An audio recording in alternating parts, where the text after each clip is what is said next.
எருசலேமிலே 3வது தேவாலயம் வரணும். இதுவரைக்கும் 2 தேவாலயம் இருந்துச்சு, அவர்களுக்கு 3வது தேவாலயம் வரணும். இதுதான் தேவாலயம். முதல் தேவாலயம் சாலமோன் கட்டினது, நேபுகாத்நேச்சார் இடிச்சிட்டார். 2வது தேவாலயம் செருபாபேல் கட்டினது, தீத்துராயன் கிபி 70 இடிச்சிட்டார். அதற்கு பிறகு அங்கே வேறொரு வழிபாட்டு தலம் 10ஆம் நூற்றாண்டில் கட்டப்பட்டது. இப்போ வரைக்கும் அதுதான் அங்கே இருக்கிறது. இப்போ 3வது தேவாலயம் வரணும். 2 வசனம் இருக்கு, நீங்க நோட் பண்ணிக்கோங்க, வாசிக்க வேண்டாம், அப்புறம் வீட்டில் போய் வாசிக்கோங்க. தானியேல் 9:27, மத்திய 24:15, இது 2லையும் 3வது தேவாலயத்துக்கான குறிப்பு இருக்கு. பரிசுத்த ஸ்தலத்திலே அதை நிற்க காணும் போது அப்படின்னு இருக்கு. அப்படின்னா இன்னொரு பரிசுத்த ஸ்தலம் தேவாலயம் யூதர்களுக்கு வரணும். அந்த வாரம் சென்ற பின்பு பலியையும் காணிக்கையும் ஒழிய பண்ணுவார் அப்படின்னு இருக்கு. தானியேல் 9:27. அப்படின்னா பலி செலுத்தணும்னா பலிபீடம், ஆலயம் எல்லாம் வரணும். ஸோ 3வது ஆலயம் கண்டிப்பாக வரும். எங்கே வரணும் அப்படின்னு கேட்டீங்கன்னா, த டெம்பிள் மவுண்ட் அப்படின்னு சொல்லக்கூடியதான இந்த இடத்தில் தான் வர வேண்டும். த டெம்பிள் மவுண்ட் அப்படின்னு சொல்லுவாங்க. ஏன் அதுக்கு பேர் டெம்பிள் மவுண்ட்னா, ஏற்கனவே 2 டெம்பிள் அங்கே இருந்ததுனால அதுக்கு பேர் டெம்பிள் மவுண்ட். 3வது ஆலயம் அங்கே வரும் என்று யூதர்கள் நம்புகிறார்கள். இப்போ சொல்றேன், நன்றாக கவனிங்கள். அங்கே வரப்போற ஆலயத்துக்கும் நமக்கும் எந்த சம்பந்தம் இல்லை, அதுக்கும் நமக்கும் எந்த கான்செப்ட் இல்லை. ஆனால் அந்த ஆலயம் வருவதற்கு முன்பதாக உங்களையும் என்னையும் மீட்க வருவேன் என்று இயேசு வாக்கு பண்ணியிருக்கிறார். அந்த காரியம் நடக்கும் கண்டிப்பா. அப்ப ஆலயம் வரப்போகுதுன்னா இயேசு வரப்போறாருன்னு அர்த்தம். அத்திமரம் துளிர்க்கும் பொழுது அவர் வாசல்கிட்ட வருவார்னு இருக்கு. 7வது சபை லவோதிக்கேயா சபைக்கு சொல்லும் பொழுது வெளிப்படுத்தல் 3:20 இதோ நான் வாசப்படியில் நின்று கதவை தட்டுகிறேன்னு இருக்கு. அத்திமரம் துளிர்க்கிற காலமும் அவர் வாசப்படிக்கு வந்து தட்டுற காலமும் ஒரே காலம் அர்த்தம். இஸ்ரவேல் மீண்டும் உருவாகிற காலமும் இயேசு வந்து நம்ம கூட்டிட்டு போற காலமும் ஒரு காலம் அர்த்தம். இப்ப நமக்கு அதுதான் வேணும். அவங்களுக்கு ஆலயம் வந்தாலும் சரி, வராவிட்டாலும் சரி, அது அவங்க இஷ்டம். ஆனா தீர்க்க தரிசனத்தை நான் உங்களுக்கு சொல்லுகிறேன். இந்த இடத்துல 3வது ஆலயம் வரணும். இப்போ அந்த மலைக்கான சண்டை ஒன்று ஆரம்பிக்கணும். இது எங்கே இருக்கு வாசிங்க. எசேக்கியேல் புஸ்தகம் 38ஆம் அதிகாரம் 8வது வசனத்தை வாசிங்க. அநேக நாட்களுக்கு பிற்பாடு நீ விசாரிக்கப்படுவாய். பட்டயத்துக்கு நீங்களாகி பற்பல ஜனங்களிலிருந்து சேர்த்துக் கொள்ளப்பட்டு வந்தவர்களின் தேசத்தில் கடைசி வருஷங்களிலே வருவாய். நெடுநாள் பாழாய் கிடந்து பிற்பாடு ஜாதிகளிலிருந்து கொண்டு வரப்பட்டவர்கள் எல்லாரும் சுகத்தோடு குடியிருக்கும் இஸ்ரவேலின் மலைகளுக்கு விரோதமாய் வருவாய். இஸ்ரவேலின் மலைகளுக்கு விரோதமாய் நீ வருவாய். எசேக்கியேல் 39:2 அடுத்த அதிகாரம் 2வது வசனம் வாசிங்க. நான் உன்னை திருப்பி உன்னை 6 துருடைகளால் இழுத்து உன்னை வடப்புறங்களிலிருந்து எழும்பவும் இஸ்ரவேல் மலைகளில் வரவும் பண்ணி. இந்த வசனம் 2 வசனம் சொல்லுது, இஸ்ரவேலின் மலைக்கு விரோதமாய் ஒரு யுத்தம் நடக்கணும். அதான் ஃபைனல். முதல்ல இஸ்ரவேல்னு ஒரு தேசம் வந்தாதான் இது நடக்கும். 1948 வந்துருச்சு. அதற்கு பிறகு எருசலேமில் தான் அந்த மலை இருக்கு. எருசலேம்னு ஒன்று யூதங்கையில் வந்தாதான் அந்த சண்டை நடக்கும். 1967 அதுவும் வந்துடுச்சு. இப்போ இந்த மலைக்கான சண்டை வருது. 2023 அக்டோபர் மாதம் 7ஆம் தேதி இதற்கான சண்டை ஆரம்பித்தது. இதுக்கு பேர் அல் அக்ஸா ஃப்ளட் அப்படின்னு பேர். என்ன அர்த்தம் அப்படின்னு கேட்டிங்கன்னா, அந்த மலை இருக்கிற அந்த பகுதி முழுக்க எங்களுக்கு சொந்தம் அப்படின்னு ஹமாஸ் சொல்கிறாங்க. இல்லை, அந்த பகுதி முழுக்க எங்களுக்கு தான் சொந்தம் அப்படின்னு சொல்லி யூதர்கள் சொல்கிறாங்க.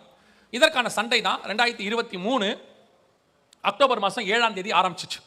எசேக்கியேல் 38:8 எசேக்கியேல் 39:2 நம் கண்களுக்கு முன்பாக ஸ்டார்ட் ஆச்சு. ஆனால் இதில் ஒவ்வொரு நாடாக ஜாயின் பண்ணணும். நல்லா கவனிச்சுக்கொள்ளுங்க. இதில் ஒவ்வொரு நாடாக ஜாயின் பண்ணணும். முதலாவதாக இதில் ஈரான் வந்து ஜாயின் பண்ணியிருக்குது. எசேக்கியேல் 38:5 வாசிங்க பார்ப்போம். அவர்களோட கூட பெர்சியரும். பெர்ஷியா என்பது இன்னைக்கு உள்ள ஈரானுடைய பெயர். 1979 வரைக்கும் அதற்கு பெர்ஷியான்னு பேர். இன்னைக்கு ஈரான் உள்ள வந்துடுச்சு. இவர்களோடு கூட தொகர்மா வம்சத்தார் துருக்கி வரணும். அதுவும் அங்கே இருக்கு. துருக்கி உள்ள வரணும். இப்போ துருக்கி உள்ள வந்திருக்கு. இது எல்லாத்துக்கும் தலைவராக யார் இருக்கணும்னா, வடபுறத்திலிருந்து எழும்புற ரஷ்யா வரணும்.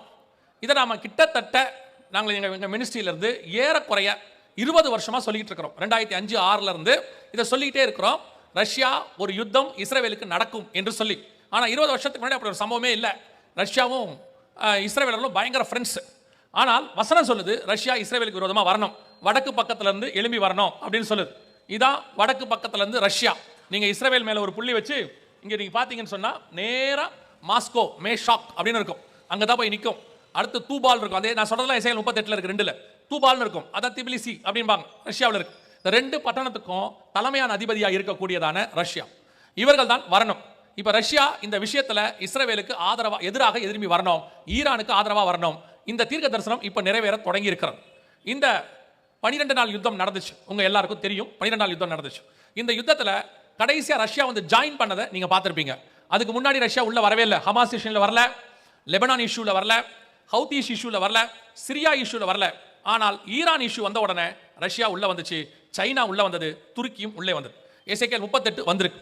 கர்த்தர் சொன்ன இந்த துல்லியமான தீர்க்க தரிசனம் நம் கண்களுக்கு முன்பாக ஒரு டீம் ஃபார்ம் ஆயிருக்குது. நல்லா கவனிச்சுக்கொள்ளுங்க, ஒரு டீம் ஃபார்ம் ஆயிருக்கு.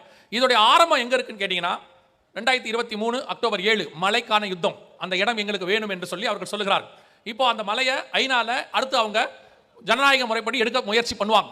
அங்க நடக்காது, மீண்டும் யுத்தம் ஆரம்பிக்கும். இப்போ நீங்க பாத்துக்கிற சீஸ் ஃபயர் நல்லது, நாம் யுத்தத்தை விரும்பலை, ஆனால் நடக்கத்தான் செய்யும், வேற வழி இல்லை. ஹமாஸோட சண்டை நடக்கும்போது ஒரு சீஸ் ஃபயர் வந்துச்சு, ஆனால் மீண்டும் யுத்தம் தொடங்கிருச்சு. இப்போ அதே மாதிரி தான் ஒவ்வொரு இடத்துலையும் வருது, மீண்டும் யுத்தம் வரும். இந்த யுத்தம் இப்போ சீஸ் ஃபயர் ஆனாலும் ஃபியூச்சரில் கண்டிப்பாக இந்த மலைக்கான சண்டை நடக்கும். அந்த இடத்துல 3ஆம் உலக யுத்தம் ஆரம்பிக்கிறதுக்கு நிறைய வாய்ப்பு இருக்கு. நான் சொல்லலை, இப்போவே உலகத்தில் உள்ள பெரும் தலைவர்கள் எல்லாரும் சொல்ல தொடங்கிட்டாங்க, we are on war அப்படின்னு சொல்லிட்டாங்க. வேர்ல்டு வார், தேர்ட் வேர்ல்டு வார்ல இருக்கிறோம் அப்படின்னு சொல்றாங்க. ஸோ அதன் அடிப்படையில் இப்பொழுது இந்த யுத்தம் அங்கே வரணும். இந்த மலை இதையும் சொல்லிட்டு என்ன நடக்குங்கிறத நான் உங்களுக்கு சொல்லிட்டு முடிக்கிறேன். இந்த மலை உண்மையிலேயே யாருக்கு சொந்தம்? ஒரு பகுதியை பிரித்து பாலஸ்தீனத்தை கொடுக்க சொல்றாங்க, ஒரு பகுதி இஸ்ரவேல்கிட்ட கொடுக்க சொல்றாங்க. இஸ்ரவேல் சொல்லுது, இல்லை இந்த மலை முழுக்க எனக்கு தான் சொந்தம் அப்படின்னு சொல்லுது. உண்மையிலேயே இந்த மலை யாருக்கு சொந்தம்? வாசிங்க 2 நாளாகமத்தின் புஸ்தகம் 3ஆம் அதிகாரம் 1வது வசனத்தை வாசிங்க. 2 நாளாகமம் 3:1 வாசிங்க. பின்பு சாலமோன் எருசலேமிலே தன் தகப்பனாகிய தாவீதுக்கு காண்பிக்கப்பட்ட மோரியா என்னும் மலையில், இந்த மோரியா என்கிற மலையை குறித்து உங்களுக்கு தெரியும் என்று நினைக்கிறேன். ஆதியாகமத்தின் புஸ்தகம் 22ஆம் அதிகாரம் 1-2 வசனத்துல ஈசாக்கை பலி கொடுக்கும்படிக்கு ஆபிரகாம் கொண்டு போன அந்த மலைக்கு பேர் தான் மோரியா மலை. மோரியா என்னும் மலையிலே ஒர்னானின் களம் என்னும் எபூசியனாகிய ஓர்னான், எபூசுனா எருசலேம், எருசலேமாகிய ஓர்னான் என்னும் களத்திலே தாவீது குறித்து வைத்த ஸ்தலத்திலே கர்த்தருடைய ஆலயத்தை கட்ட துவக்கினான். முதல் ஆலயம் கட்டப்பட்டது எங்க, எந்த மலை, எந்த ஊரு, யார்கிட்ட வாங்கினா, எப்படி வாங்கினா, எல்லாம் தெளிவா இருக்கு. 2000 வருஷத்துக்கு முன்னாடி உள்ள சம்பவம், 3000 வருஷத்துக்கு முன்னாடி உள்ள சம்பவம். ஸோ அன்னைக்கு அவங்க முதல் ஆலயம் அங்கே இருந்துச்சு, அவங்க 3வது ஆலயம் வரணும் அப்படின்னு இப்போ சொல்றாங்க. இப்போ ஆலயத்துக்கான எல்லாத்தையும் அவங்க ரெடி பண்ணிட்டாங்க. நல்ல விசுவாசிகள் கவனிங்க, 3வது ஆலயத்துக்கான எல்லாத்தையும் அவங்க ரெடி பண்ணிட்டாங்க. இது ஆலயத்துக்கான தட்டுமுட்டு சாமான்கள் எல்லாம் ரெடியாக இருக்கு. இப்போ அட் பிரசன்ட் எல்லாம் வாங்கி, அத்தனையும் வாங்கியாச்சு எல்லாத்தையும். இது ஆலயத்தில் பிரதான ஆசாரியன் ஆரோனின் வம்சத்தில் சாதோக்கின் புத்திரர் 40 முதல் 44 அதிகாரம் எசேக்கியேல்ல சாதோக்கின் புத்திரரை பற்றி இருக்கும். அதை கண்டுபிடிச்சிட்டாங்க 2010 DNA வச்சு கண்டுபிடிச்சாச்சு. ஸோ இப்போ ஆசாரியனும் தயாராக இருக்கிறார். அடுத்து சிவப்பு கிடாரி எருசலேமுக்கு கொண்டு வந்தாச்சு. என்னாகும் 19:3 படி எருசலேமில் பலியிட வேண்டிய சிவப்பு கிடாரியும் வந்து சேர்ந்துருச்சு. இது கரெக்டாக 2018 வந்துச்சு, ஆகஸ்ட் 28ஆம் தேதி. சரியா 50 வருஷம் இஸ்ரவேல் உருவாகி 70 வருஷம். இதுவும் வந்து சேர்ந்துருச்சு. இப்போ எப்படி எடுத்தீங்கனாலும் அத்தனையும் தயாராக இருக்கிறது. ஆலயத்தை கட்டுறதுக்கு அத்தனையும் தயாராக இருக்கிறது. ஆசாரியன் ரெடி, பலி பொருள் தயாராக இருக்கிறது, அத்தனையும் ரெடியாக இருக்கிறது. இதுதான் தேவாலயத்தினுடையதான ப்ளூ பிரிண்ட் அல்லது அனிமேஷன் பிளான். அடுத்த தேவாலயம் எப்படி இருக்க போது, அதனுடைய அமைப்பு என்ன, எல்லாமே ரெடி பண்ணி வச்சாச்சு. இந்த டெம்பிள் இன்ஸ்டியூட் அப்படிங்கிறதுல இவர்கள் எல்லாத்தையும் ரெடி பண்ணி வச்சிருக்கிறாங்க. நன்றாய் கவனிங்க, எல்லாத்தையும் இப்போ இவங்க ரெடி பண்ணி வச்சாச்சு. 3வது தேவாலயத்துக்காக அவர்கள் எல்லாம் ரெடி பண்ணிட்டு இப்போ என்ன அனௌன்ஸ் பண்ணியிருக்கிறாங்கன்னா, எங்களுக்கு இடம் மட்டும்தான் வேண்டும். இப்போ எல்லாமே எங்ககிட்ட ரெடியா இருக்கு, இடம் கிடைச்சா நாங்கள் தேவாலயத்தை கட்டுவோம் அப்படின்னு சொல்றாங்க. சமீபத்தில் கூட 24 மணி நேரத்தில் தேவாலயம் கட்டி கொடுக்க ஆல் ரெடியா இருக்குது. அவங்களே அனௌன்ஸ் பண்ணிருக்காங்க, 24 hours ஆலயத்தை கட்டி கொடுத்துருவோம் அப்படின்னு சொல்றாங்க. அத்தனை ரெடியா இருக்கு. இப்போ நடக்க போற ஒரு விஷயத்தை சொல்லிட்டு நான் ஜெபம் பண்ண போகிறேன். பைபிளில் உள்ளது தான். இப்போ என்ன நடக்கும்னு கேட்டீங்கன்னா, மீண்டும் இந்த யுத்தம் மிக முக்கியமாக அங்கே ஸ்டார்ட் ஆகும். மீண்டும் மிக முக்கியமான ஒரு யுத்தம் அங்கே ஸ்டார்ட் ஆகும். அந்த மலைக்கான யுத்தமாக இருக்கும். அதில் ரஷ்யாவும் கூட இருக்கும். ரஷ்யா தான் நமக்கு மிக முக்கியமான கீ பர்சன். எசேக்கியேல் 38:2 மேசேக் தூபால் ஜாதிகளின் தலைமையான அதிபதினு இருக்கும். ஆங்கிலத்தில் ரோஷ் அப்படின்னு இருக்கும், மலையாளத்திலையும் இருக்கும், மராத்தியிலையும் இருக்கும், ஹீப்ரூலையும் இருக்கும். ரோஷ்ங்கிற வார்த்தை. அவங்க தான் வரணும், அவர்கள் வந்து இந்த யுத்தத்தை நடத்தணும். அந்த யுத்தம் எருசலேம் மலைக்காக இருக்கும். முடிவில் அந்த மலையை அவர்கள் கைப்பற்றுவார்கள். இஸ்ரவேலர்கள் கைப்பற்றி அங்கே தேவாலயத்தை கட்டுவதற்கான ஒரு வேலையை முன்னெடுப்பார்கள். அதற்கு முதல் படியா என்ன செய்வாங்க அப்படின்னு கேட்டீங்கன்னா, ஒரு பலிபீடம் கட்டுவாங்க. நல்லா கவனிச்சுக்கொள்ளுங்க, இதுதான் நமக்கான கடைசி அடையாளம். ஒரு பலிபீடம் கட்டுவாங்க, ஆல்டர், சாக்ரிஃபைஸ் ஆல்டர் ஒன்று கட்டுவாங்க. அந்த ஆல்டர் கட்டுறதை நீங்க பார்த்துட்டீங்கன்னா நம்ம எல்லாமே முடிச்சாச்சு. இனி கிளம்ப வேண்டிய நாள் தான் பாக்கி. நினையாத நாளிகளை இயேசு வந்து கூட்டிட்டு போயிட்டே இருப்பார். அவ்வளோதான். என்னங்க இவ்வளோ கான்ஃபிடென்ட்டாக சொல்றீங்க? 2000 வருஷத்துக்கு முன்னாடி இயேசு சொன்ன இத்தனை விஷயங்களும் டைம் லைனா 70 வருஷத்துக்குள்ள துல்லியமாய் நடக்குமானால் அவர் வருவேன் என்கிற வாக்கு தத்தமும் துல்லியமாய் நடக்கும். ஏறக்குறைய 1850 வருஷமா ஒரு தீர்க்க தரிசனமும் இதுல நடக்கல. இந்த நாட்டுக்குள்ள 1948 வரைக்கும் பாலைவனமா மண்ணு மாதிரி இருந்துச்சு. இந்த 70 வருஷத்துல இவ்வளவு ப்ராபசி நடந்திருக்கு. அடுத்து அடுத்து அடுத்து அடுத்து நடந்திருக்கு. அதுல கடைசி ஒரு ஆல்டர் கட்டுவாங்க. அதான் நமக்கானது. அந்த ஆல்டர், அதாவது ஆல்டர் நமக்கு இல்லை, அடையாளத்துக்கு சொல்றேன். அது கட்டுறதை நீங்க பார்த்துட்டீங்கன்னா everything is over, final.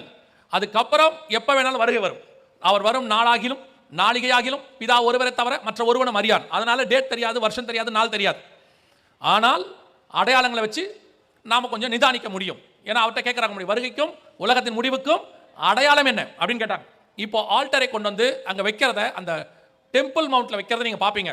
Alter கட்டுறதில்ல, ஏன்னா ஆல்டர் கட்டியாச்சு, ஆல்டர் ரெடியா இருக்கு. அதை கொண்டு வந்து இப்ப அங்க வைக்கணும்.